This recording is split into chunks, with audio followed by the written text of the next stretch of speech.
Welcome back to another episode of Lies My Vagina Told Me. Today's show is about pivoting.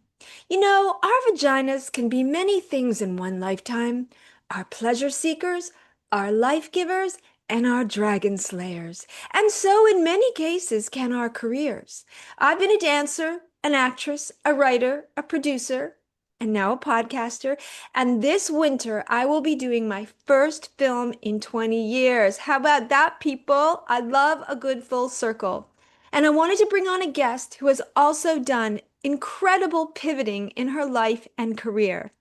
Victoria Haas is an actress I came up with, and she's best known for her films Attack of the 50-Foot Woman, directed by Christopher Guest, and Poison Ivy 2, TV shows like Murphy Brown, The Big Easy, Law and Order, and too many more to mention. But at a certain point in her life, around 9/11, Victoria made a shift to leave Hollywood, leave the acting world, move back to New York to run her father's estate, the great photographer Ernst Haas. What followed has been a whirlwind journey through the art world and self-discovery that has brought her back 20 years later to an acting career with a deeper perspective than when she left. Ladies and gentlemen, please welcome my dear friend, Miss Victoria Haas. Yay! Welcome. Thank you for having me, Bridget. This is amazing. I'm so proud of you. What a great podcast. Nikki, you have been a supporter from day one. Day And one, there was always the clap emoji and go, Bridget, go. And we have known each other for fucking ever and a day. We came up in that illustrious time in the 90s where anything went, right?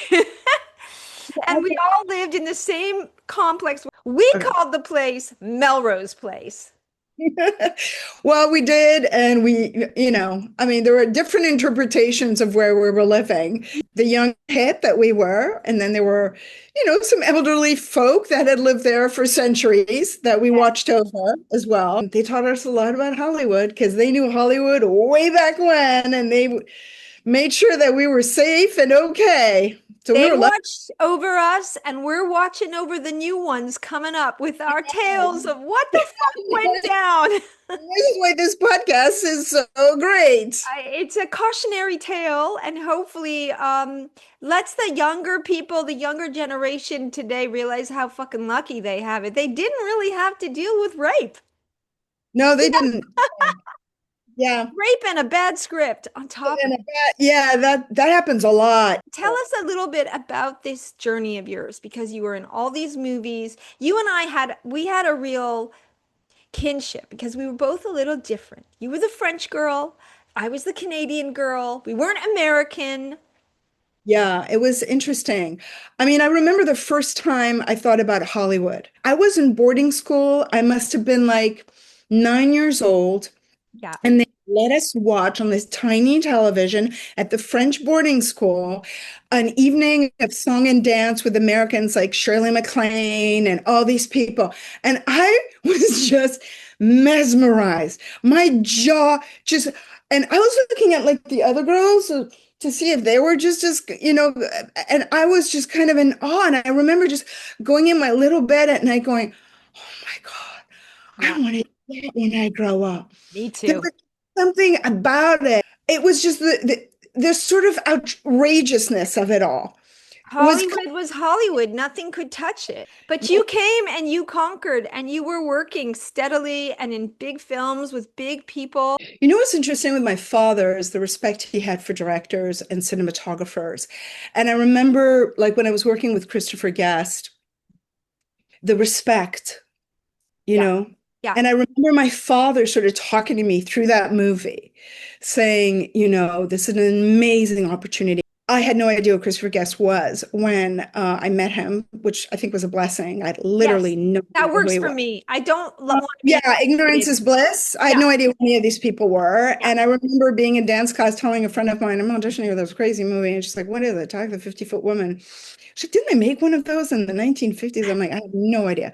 So anyway, lo and behold, Daryl Hannah, I believe, was producing it. And then I find myself in this It- amazing situation yeah. of that I felt like I don't deserve this. And the nicest cast and the nicest people. And it went like smooth like butter. I'm so blessed I got to work with Christopher Guest. I mean, it was everything you can dream of filmmaking was right there. And our cinematographer was a man who won, I think the Academy Award for Titanic.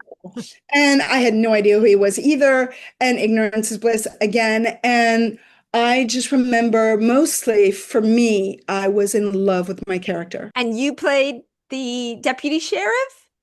Charlie Spooner. And Charlie Spooner did not leave my body for like 10 years after that. Right. I mean, she represented so much of me. It was Such a uncanny. great character. You did It such was a brilliant job with that. it was so easy to act because the writing was so beautifully written. It was really heartbreaking for me when it ended.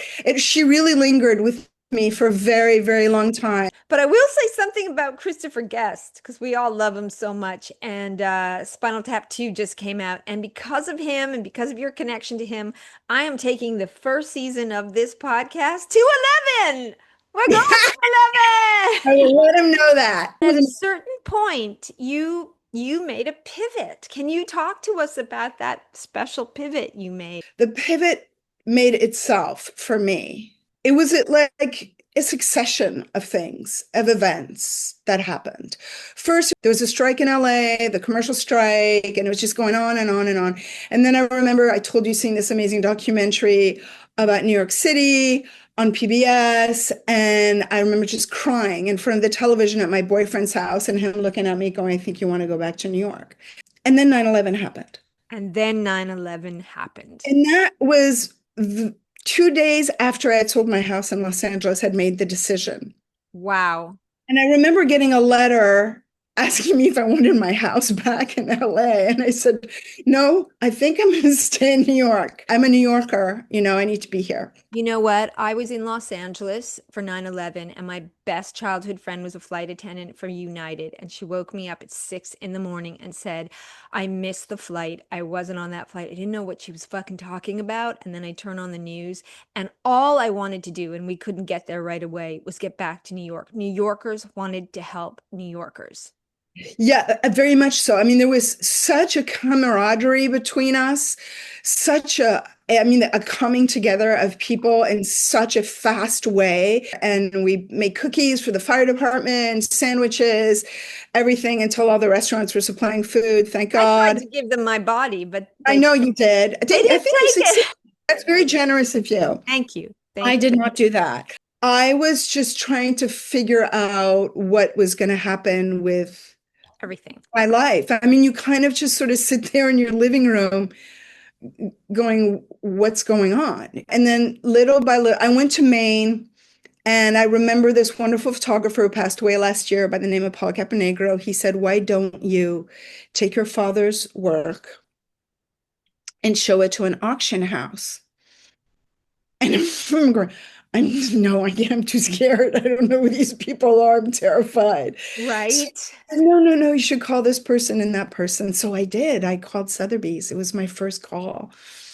And they were like, yeah, come over here. Yeah, we'd love to see his work. Well, can I just tell everybody in case they don't know who your brilliant father was? I mean, during his 40-year career, he was a photojournalist and an art photography. He covered World War II. His Yeah. images were covered by Life magazine, Vogue magazine. In 1962, was it? He had the first single art exhibition of color photography at the Museum of Modern Art. I mean, wow. Yeah, he didn't actually cover World War II. He covered mostly the returning prisoners of war after World War II, Amazing. his life in Vienna after World War II, the devastation, the bombings. So I go to Sotheby's, and it's very intimidating. I can imagine. But the three people that were there were so amazing. One was an expert named Denise Bethel. She's a genius, and she didn't wear any shoes. She walked around. She was just this sort of amazing woman. And this young man named Christopher Mahoney, and this even younger girl named Emily Bierman, and she now runs Sotheby's herself. So I arrive with my prints, and I'm sort of shaking. And so I show them all these photographs, and they're like, "Oh yeah, we would like this one in the next auction." Just like And I that. remember, heart just kind of went into my stomach a little bit. And I tried to play like I knew exactly what I was doing. And That's I'm what like, I do every day. yeah. So it was my father's amazing picture of Route 66, which is iconic. Iconic. And I remember leaving it there. And then they sent me the paperwork. And it was the first time I'd done paperwork. And that was the beginning of my journey with my father's work in the auction world and then in the galleries. And such a different experience than Hollywood. I mean, it was I was very embraced, I have to say. So my I brother was also running the estate. He'd been running it for a really long time, but um, and I had decided that I would focus on certain things that I thought I could do well. And then what ended up organically, I ended up doing the print sales, galleries, and auctions, and he makes these amazing books. And so everybody I mean, my father was very lucky. He had two children that, um, adored him and wanted to carry on his legacy. his legacy. Isn't one of his books one of the largest selling books of photography in the world? Did your homework. Yeah, the I creation. did my homework. The book started really when he was asked by John Huston to photograph the first 20 minutes of the movie The Bible.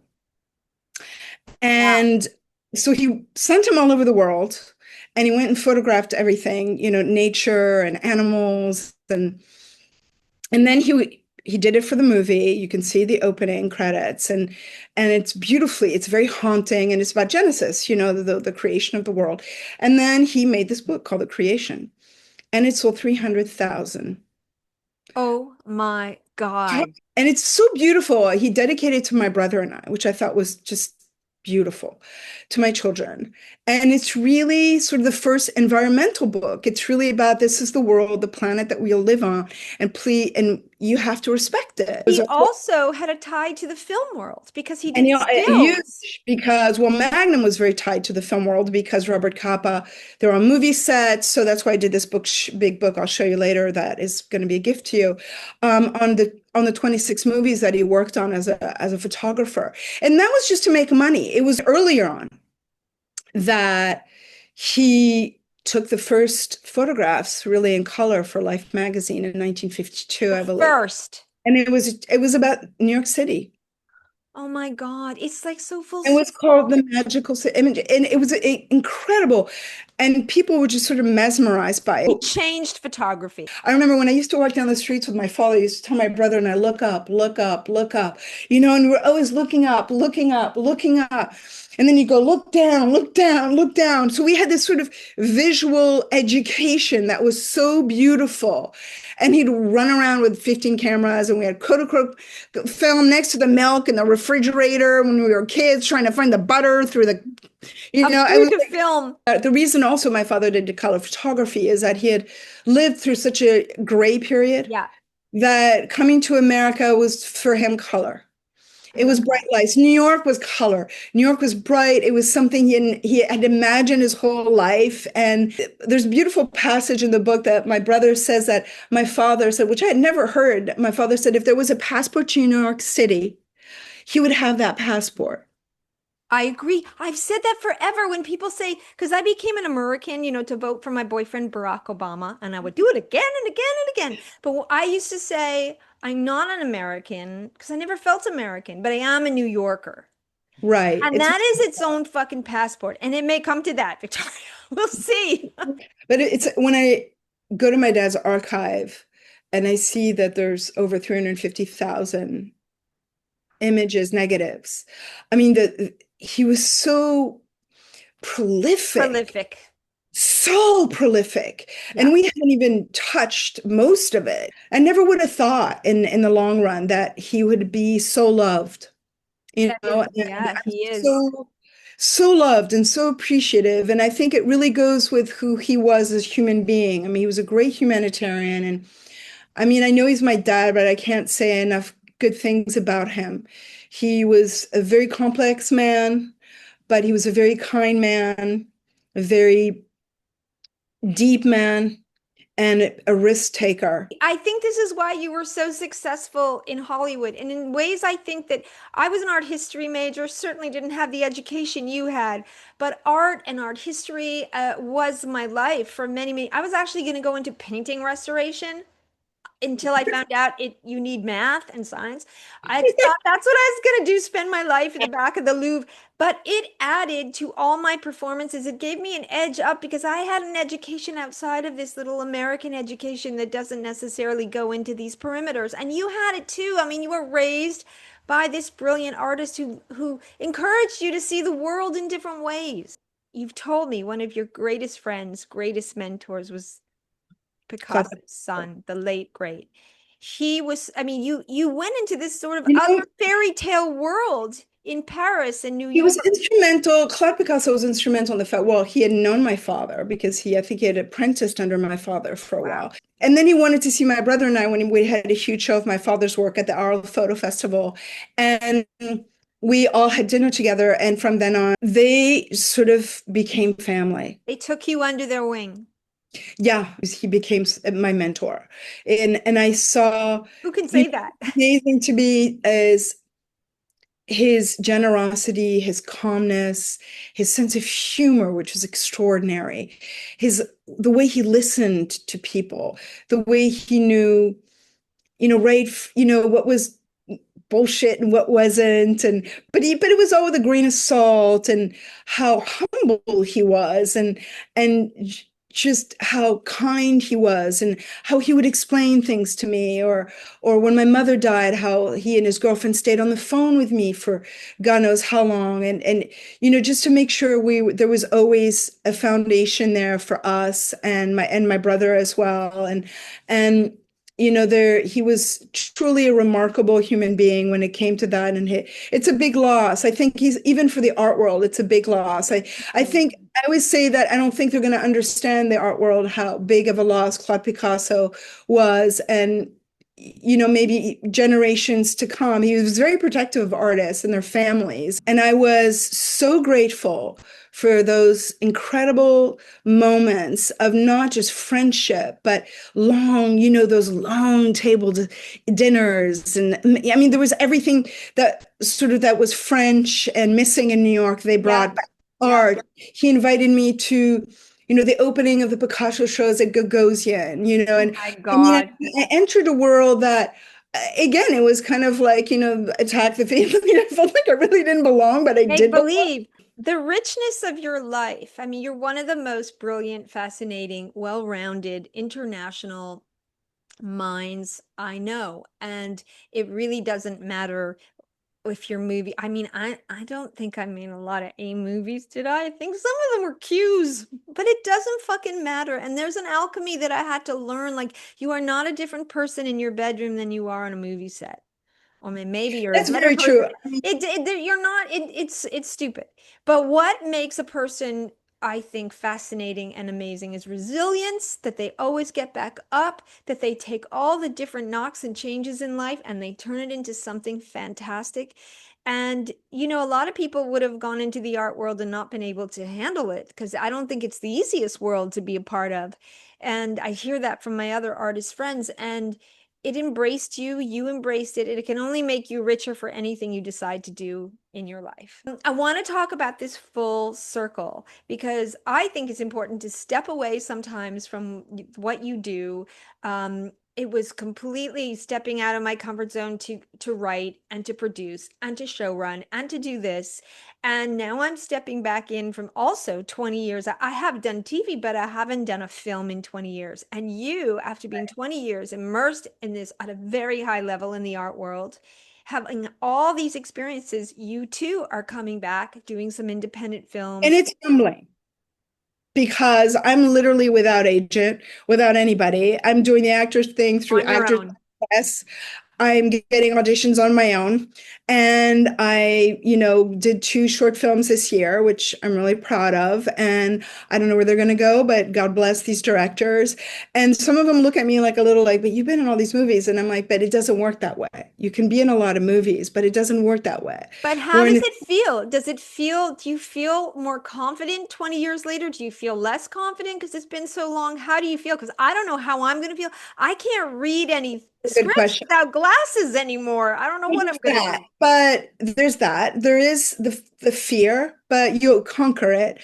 But the last movie was really an ensemble piece, and the actors were so extraordinary. I was just sort of mesmerized by them, and I was so happy to just be amongst them that I was kind of felt a bit like foolish. Like here I am, 20 years later doing this. And should I tell anybody? Should I not? But I was so proud of it that I ended up like telling everybody, like, You're doing it for yourself. I like full circles. I like circles because they're eternity. And the yeah, thing is, I say this to many of my friends that have been concerned about aging out and bullshit in the acting world. And it's like, you're a lifer. Once you're the real deal, you can leave it, go live, have experiences, have babies, slay dragons, come back and do some of your best work later in life.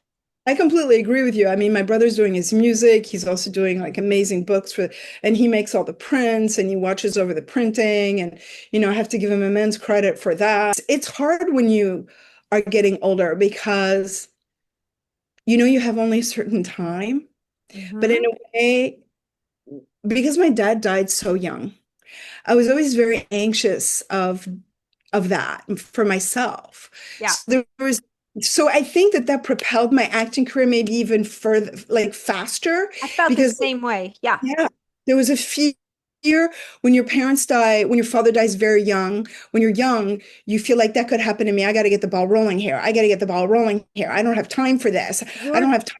Yeah, we don't want to waste time. Your dad died, was he 60? 64, How old were you?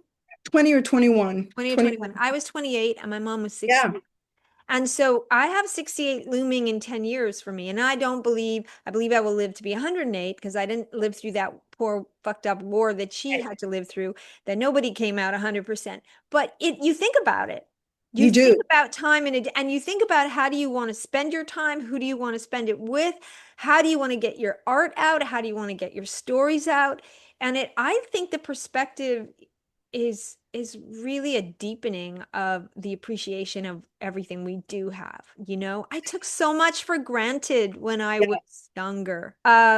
Vicky once said to me that it took her leaving Hollywood, leaving making movies to actually feel like she was living in a movie. Tell us about that. Well, I think it was a time when I was in the south of France and it was really hot. And I was there with one of my girlfriends, and my father had this huge show of his photographs. It was an amazing show, put together with this incredible curator named Bill Ewing. And I remember we were staying in this hotel. My friend had a castle, and amazing. He's an artist. He's Laurent One Baudy. does. Castle.